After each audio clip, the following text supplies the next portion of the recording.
Well, hello everyone. Welcome to Awkward Conversations with Seth and Saundra. We are having so much fun. Episode 3. We're having fun with this, aren't we? Yeah. I think, part of it's fun because we're getting comments. Mm-hmm. You're watching, you're paying attention, and these are not professional videos. This is us hanging out in our home and bringing up things that are maybe awkward between a couple, or awkward in culture, or awkward among Christians. Things that we feel like there should be conversation around, and it's not happening enough. So we're doing it. We talked about calling this things we fight about. Yeah. Today is exactly that. Yeah. So we're going to talk finances today. This is one of the big ones, right? One of the big ones that often is a stressor for couples, is what I mean. So. We should have had the money, money, money, money. We should have, yeah. Have that little theme song thing going on today. Yeah, because we are going to talk money. We do have very different views of money, and so that'll be fun. And we have these conversations. We actually have figured out how to do it pretty well as a couple, but we do have very different views. So I'm going to start us out just with a couple of generic comments, though, and then you can jump in with something that is much more fiery. How about, something that, is really something we spark each other on, So I wanted to just start out, as I was thinking about this episode, you know what? Money has been given a bum rap. Yeah. Like, I think particularly among Christians, and then as a minister, what I'm going to say right now is not commonly said. I love money. Right? It's the root of all evil. Exactly, which is so wrong. Money is not the root of all evil, the love of money. So the misplacement of value for it and the wrong view of it. But you just said you loved it. I love money. I love what money does for people. I love what money does for the gospel. Our world, and if we're going to operate, the more money we have, the better we're going to have impact, right? A lot of people are held back. So you're right. I did say I love it, but I don't love it with the wrong motivation. So there you go. We can have these conversations, but I just wanted to start us out by saying there's nothing wrong with money. Yeah, true. There's wrong with viewpoints around money. There's wrong uses of money, et cetera, et cetera. Yeah. Money is amoral. Exactly. Right? It's not good. It's not bad. Exactly. It's how it's used. It's the motive. It's the... Yeah. All the heart stuff and everything around it. Yeah. The misuses, the damages that are done. Mm-hmm. But on the flip side, all the good that can be done, right? Yeah. So it is amoral. I like that. Yeah. All right. Jump in there. Okay. So one of the things that I grew up in a home that wasn't necessarily financially affluent. I grew up in a home where we kind of, it was typical, I suppose. We weren't super poor, but we definitely lived paycheck to paycheck. We definitely, had struggles. There were times where, no, we're not going to buy those things, etc., because it's too expensive. So I definitely grew up that way. But I remember even as a kid, and I don't know where this came from, but I'm just so thankful. But as a kid, I remember thinking when my parents would discuss money and they were worried about it and concerned, I remember as a kid going, internally, I don't know what they're bothered about. I don't know what they're worried about, because God loves us. He's going to take care of us. We're not going to end up on the street, because that's not who God is. Mm-hmm. And it's so interesting to me, because as a kid, those were my thoughts. And so to this day, that is my approach with money, is God's going to take care of us. And my other thing that I always say to Seth is there's always more. There's always more. And that is I suppose in a sense, that's like... And I respond, where? Where is it? Where's this money tree you have? It's the heart of the Father, right?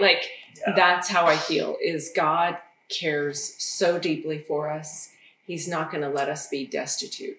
And that doesn't mean we get to be lazy and stupid, I'm not proponing.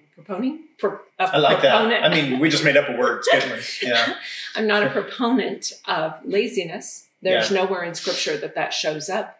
But I am a proponent that God takes care of us. He always has. He always will. He loves us so much. It's so interesting, because I think this viewpoint that she's presenting to you is beautiful, but it's also so weird. right? I mean, in that it was foreign to me, right? So this would be an area where I think we've helped each other, and we've had our tensions, but we've also helped, as a couple learn how to do it, and still are. Because I love her viewpoint that our Father cares for us, right? And so that's not a foreign viewpoint, maybe, just to a lot of us, but we need to bring it into everything, including money. That's where I have had my battle and my struggle, is understanding and connecting with, because did you hear the comments she made, that there's always more, and that, our Father cares for us. But then she also took it to the point of saying, yep, but you can't be foolish, right? Because I've seen lots of people that they had plenty of money, but they still suffer because money deserves to be treated well. It deserves budgets, proper uses of it, self-control. I mean, these elements should all come in. Here's the problem that I'm willing to admit is, for me, hearing her viewpoint on this, I had a lack mentality, right? There's never enough. I look at all that I want to do, all that I want to accomplish for our family, for ministry. And I'm like, you say there's always more, but I've got all these things I want to do, and there's not enough here to do it. And in fact, times we're barely getting by. So there's this weird thing that goes on in all of us of, I believe and agree with what she says, but how does it work? When you've got, and so then you got to maybe start doing, for example, what I've had to do, and start doing some heart work around understanding God as Father, but also understanding how that functions with me as a steward. Yeah. Right? Because I quite honestly, I hit a moment, and I just don't mind, this is part of why these conversations are awkward conversations, because certainly we have a very different view here, but also there's those internal struggles, and I don't mind being vulnerable with that. And if it's awkward, whatever. But I hit a moment a couple of years ago, and I'm still really working on this one, where I felt like I was crying out to God saying, God, there's not enough. And I've got this burden on me of, and I didn't mean burden in a horrible way, but I've got my family to care for. I've got a ministry to provide for thinking financially. And God just stopped me in my tracks one day because my heart was ready to hear it. And he said, yeah, but who provides for you? And I went, that is revolutionary. Now I'm still working on it. There's a lot of hard work to do, but that concept that there's always enough has to come back from a seat of God cares for me. Yeah. He is my support, my source, and my supply, and my support in every area of life, including finances. Yeah. So as I work, I trust him. Yeah. As I manage and steward, I trust him. As I make mistakes, blow it, and lose money, I trust him. Wow, that for me, that's been a big battle, and still is a growth point. Yeah. Right? Yeah. Yeah, I think I think there are people who have the mentality that we should financially not even try to gain finances, that we should, there's whole groups of like people. Save them, you mean, or make them? Either. There's whole groups of people who have the mindset of poverty, of not like, and feel like it's a godly thing. Oh, gotcha. Like, it's good for me to do without because then it makes me trust God. Yeah. There is that scripture that Paul it's humble. Says, yeah. Okay, gotcha. And, scripturally, there's we could talk a lot about this, but I find it interesting because those people who say, no, it's good for me to be in poverty so that, I'm trying to remember that proverb. It says, or maybe it's not even proverb. So it says, provide for me enough that I'll never be in want, but not too much that I'll forget to trust you. Yeah, there is. It's not a biblical proverb. It's like an ancient Chinese proverb or something. And I think you stumbled through it. Definitely not Chinese. But maybe Jesuit. You kind of got it there. The concept that, don't let me have too much because then I'll get proud and I'll quit trusting you. Yeah, and stop trusting. And the reality is you could have billions and still trust him. Yes. Because again, it comes back to the heart issue, right? And the people, it does, yeah. And the people who think that it's better to be in poverty or get by on minuscule amounts so that I trust God more, I would question them by a few things. Like one of the things I look at is Genesis. The original plan was God has provided a whole entire garden for you to that was feast easily from. accessible too. Easily it was not a difficult, you can feast from it. burdensome Like, thing. here you go. I mean, God as provider. He provided the skins for Adam and Eve before he had them leave the garden. He is provider. Also, Jehovah Jireh, it's in his name to be provider. Therefore, in his very nature. And I know people would say, well, but that's provider. That's not like multiplier. It's not like abundant provision. And then again, I would go back to the garden and go, what about the garden where there's loads of trees to eat from, to feast on? Like that's his heart.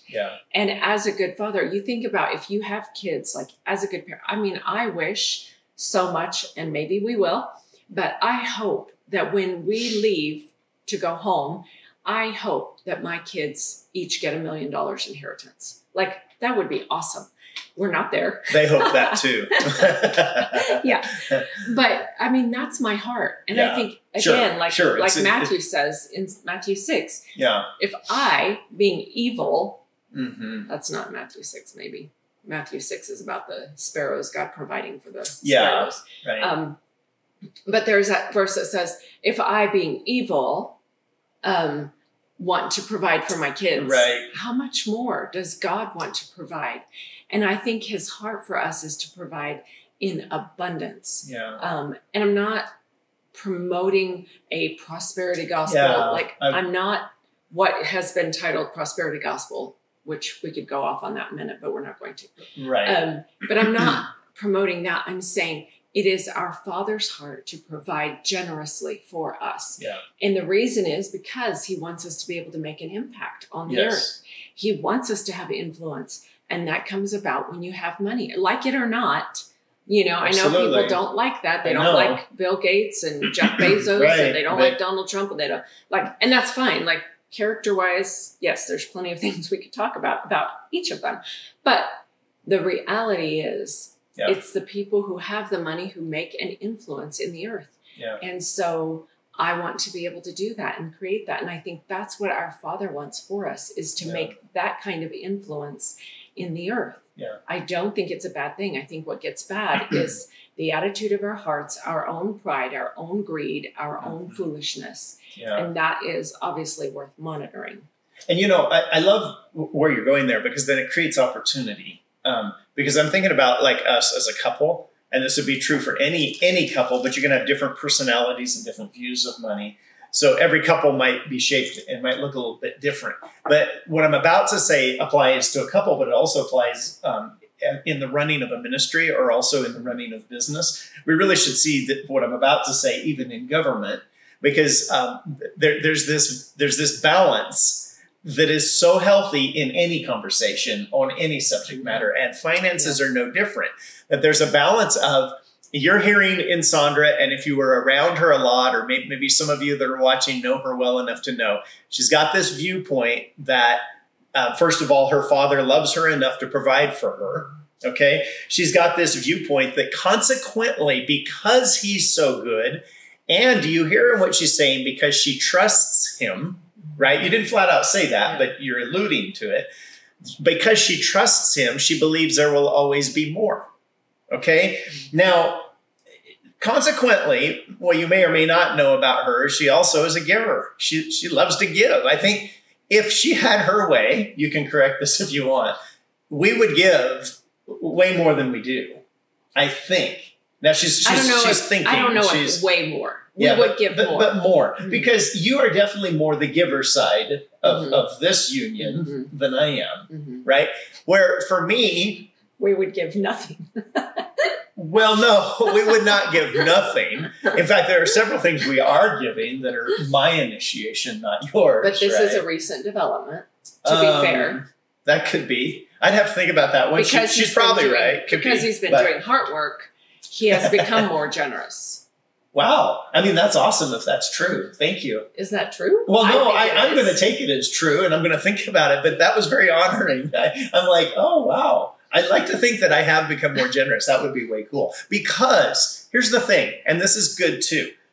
It's not that I don't want to give, but I strongly value the side of stewardship. So therefore budgets. And I mean, for me, I don't understand how a household can run, let alone a business, a government, or a ministry without a budget. I mean, if you don't know what your money's doing, wow, you're just blowing in the wind. See, my mind, I can't comprehend how that can function. So because I'm so much more on that side that, hey, let's plan, let's strategize, let's save, let's have not just a monthly operating budget, but let's also look down the road to what we want. How are we going to give those kids of ours $1 million each, right? There's two sides to it. And in both sides, trust is huge. Yeah. And if you can't trust, then it exposes heart. Yeah. Right. And maybe heart being misplaced, because there is something about just that lavish willingness to give, but also there's something to this. I'm going to strategize. I'm going to structure. I'm going to plan. And in both sides, you trust him first and foremost and know his heart for you, right? This would be the difference. And we're not going to go into prosperity gospel. I didn't even know that was a word until a few months ago. I was like, what is this? You've known it for a long time. Oh, maybe, but I didn't give it any credibility. But apparently there is this thing out there called prosperity gospel. It's very, and from what I have seen of it, very self-centered, very greedy, very these kinds of things. We're not talking that at all, but we are talking that we have a God who cares for us, and he cares for us with abundance, right? We have a God who desires to give us everything pertaining to life and godliness, right? We have a God who says, I'm going to give you life and life abundant, right? He's interested in us not just eking by. Yes. His name says it. That verse you just said, Philippians 4:19. Like, exactly. It is everywhere. It's in John. It's in the New Timothy. Covenant. It's everywhere. He cares. I wanted to read this because I think this applies, even though it's not directly talking about money. It's Ephesians 2:8-9. It says, "For by grace you have been saved through faith, and this is not your own doing. It is the gift of God, not a result of works, so that no one may boast." And I love that, because when we look at that in reference to even finances, I know it's talking about being saved, but that even salvation includes wholeness in every area of your life. So every area. We can talk about this being about finances, although it's not saying that directly. For by grace, you've been saved through faith. And this is a point that I think is huge. It is God's part and our part. And it does require both. Yeah. So I also wanted to mention in Genesis where God gives jobs to Adam and Eve. Oh, he did, didn't he? And so it's interesting when we say God is provider and he's abundant provider. And then we say it doesn't mean you can be lazy. No, because God, even in the garden, provided abundantly, but he also had work for Adam to do and to maintain the garden, right? Yeah. So in that sense, I think there is our part of work. But when we look at Ephesians 2:8, it says, by grace, you've been saved through faith. And I think that's cool in that by grace is God's part. It's his ability. It's his willingness. It's his gift. And through faith is our trust, our saying, yes, God, I believe you are who you say you are. I trust that, and I will walk that out. And so can I just jump in there real quick? Because I think something I learned a good while back, and it still helps me so much, is faith and trust can almost always be used interchangeably. Yeah. Right? So if you read in here through faith, you could say through trust. Yeah. And I mean, be careful with that, but it just almost always works. And to me, that was helpful, because growing up in the faith movement and so forth, there was a lot of good, ton of good, but there were also things that skewed me. And so maybe this helps you, maybe not, but for me to be able to read it, trust is powerful. So faith became a very technical. Well, it became a works thing. It became more what you did, not trusting God. Yeah. Yeah. Yeah. But it became a very technical word because they dissected it so much that it became a very scientific, technical thing that was just weird. Anyway, by grace, God's ability, by his ability, and by his willingness to give his ability, we have been saved through faith, through trust. We are saved. And I think there's that idea of God's part and our part. Yeah. And being able to be really clear on God's part in the garden was he provided. Adam's part was to go work the land. Granted, he didn't have sweat. He didn't have thorns and thistles. He didn't have, so working the land would have been an entirely different story.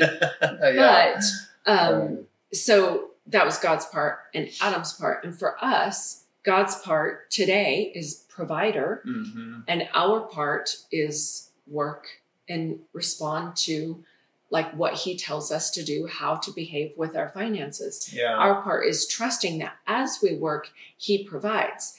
And what I find, like for my head, one of the things, and I know in some respects, I feel like I have such a kid response, which isn't bad, but, you know, so my thought is, okay, so if I'm working and I'm doing my part, I'm working and I'm trusting, then God's part, he gives me the ability to work. And there's scripture that says he gives us the ability to make money. Yeah. So then it's like, okay, so if I'm doing my job, I can expect money above and beyond just my job.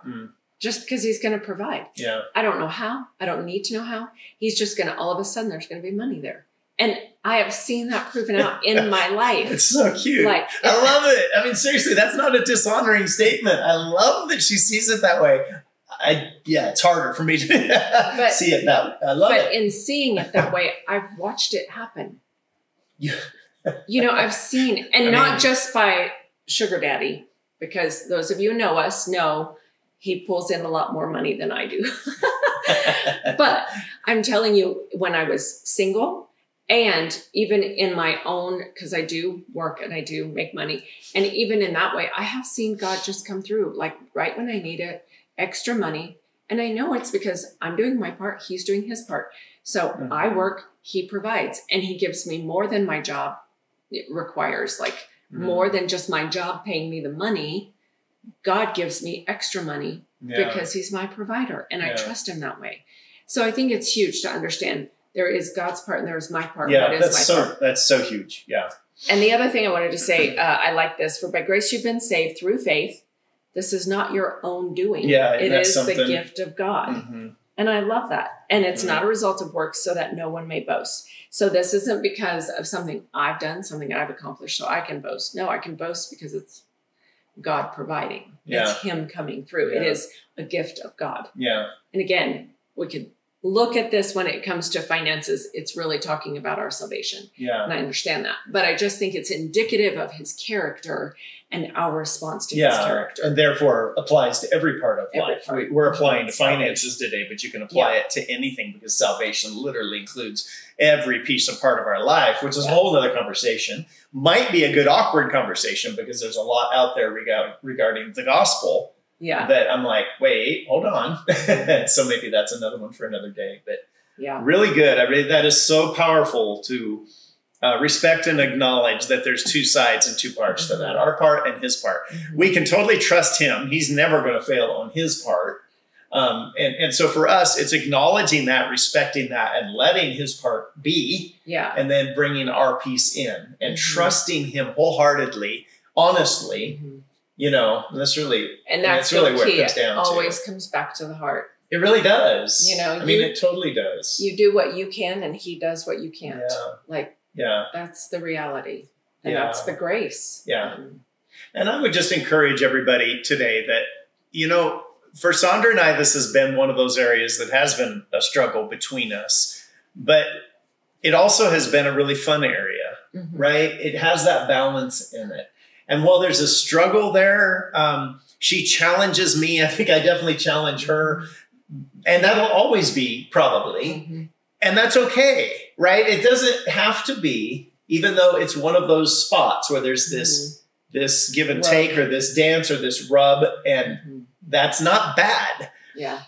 So find your dance, find your groove, find your way, and be willing for that to continue to grow. I mean, I've just told you, just in the last year or two, and even aggressively right now, I'm really working on the heart in this arena, because I've realized there's some stuff off there. So don't ever give up on that, learn and grow and be willing to be there. I was just this morning listening to some stuff along the lines of finances. I'm just like, man, it's so good. So good to grow. Yeah. And yet it can be hard too, right? It can be a real challenge to let your heart trust when there's an area where it hasn't, right, before. So let that be a part of your relationship as a husband-wife, but also, again, bring it into business, bring it into culture. If you're into government, bring it into government, bring it into business, bring it into ministry, I will say this. I jokingly say this, but it's kind of true too. Seth and I are so different in this way. And I say that we are where we are financially because Seth has this high economic value and he's more, I'm thinking of all the bad things to say, like tightwad, stingy. No, that's not it. He's more conscientious about the money and I'm more generous. And I'm convinced that a large part of the reason we are where we are is because I'm following the giving principles and he's following the stewardship principles. Like, that's a good thing we have each other. Again, that's what makes opposites in that sense good. Like, I think we have grown and enjoyed what we have because of we're each following those principles and figuring out how to work together with that. So I think that's important. God is a God of unlimited resources. And I think everything in our whole lives comes back to the belief of the heart. Yeah. And whether you like that or not, it all comes back to what you believe to be true. Yeah. And I'm not saying believe mental assent. I'm saying believe in that you believe it so strongly you act on it and you do it. Yeah. And I think that's vital to understand. I'm also going to put in a little plug here. Seth is doing financial coaching. So if you need somebody to help you, he's excellent. He has so much value when it comes to economics that while at times I've hated that, I also know that it's been valuable for our lives. And he will be excellent at helping you if you need some help when it comes to budgeting. Just how do you set a budget? How does it work? It doesn't matter what your income looks like, how sporadic it is. He can help set those parameters, set those percentages, help you get that developed and set up in such a way that it will profit you in the long run. And I've seen that work out in our lives because he's been like, no, we don't have money for pizza. And I'm like, we don't have money for pizza. How bad off are we? And it's not, we didn't have money for it. So we didn't have money for it right now because he's putting it aside and putting it in savings or putting it in something else that is important. That's a good description, by the way, of what I do as a financial coach, because I'm not advising on investments. Okay, let me just clarify that. I can guide you to people that can help you with investing and those kinds of things. But what this is very much coaching you through how to run your finances, right? So you described that good. It could be budgeting. It could be other issues that we can navigate through. And just to, so you know how to connect with that. So we have Open Fields Church, which we pastor. Saundra is a life coach. I'm a financial coach. We also have several other ministries that operate under In Motion Ministries, right? So if you just go to inmotionministries.org or inmotionministries.com, you'll see a page for me as a financial coach. It's a great way to read a little more about that, but also to connect. And I do an initial free consultation. Now, after that, I charge, but I will give you this guarantee. Whatever you pay me, it will be more than worth it because we'll get you organized such that you're going to have more money going in the right places and therefore life is going to be so much better. What you pay me will be a drop in the bucket compared to what you will advance and save in your finances, right? I'm comfortable in making that caveat, but you can also connect with Saundra there as a life coach. So we're doing more plugging right now than we typically do. But if you go to our website, you'll see these services because you know what? We just love to help people. That's why we're doing these videos. That's why we've started in the 5th month of Open Fields Church. It's why she's a life coach. It's why I'm a financial coach. We do these things because we just like helping people. And I do geek out over numbers. So let me geek out over your numbers. We'll make them better. I guarantee it. It's so much fun. I'll have fun for you. Well, there you go. There's a rather brief conversation on finances. At least I think it's brief. I like money though. So we really are enjoying hanging out with you guys, you're watching. We're actually filming. We're really enjoying these conversations with you all. And we just wish you all the best and look forward to the video next month. I don't know. We haven't chosen a subject matter, I don't believe yet, but we will see you again next month. God bless you all.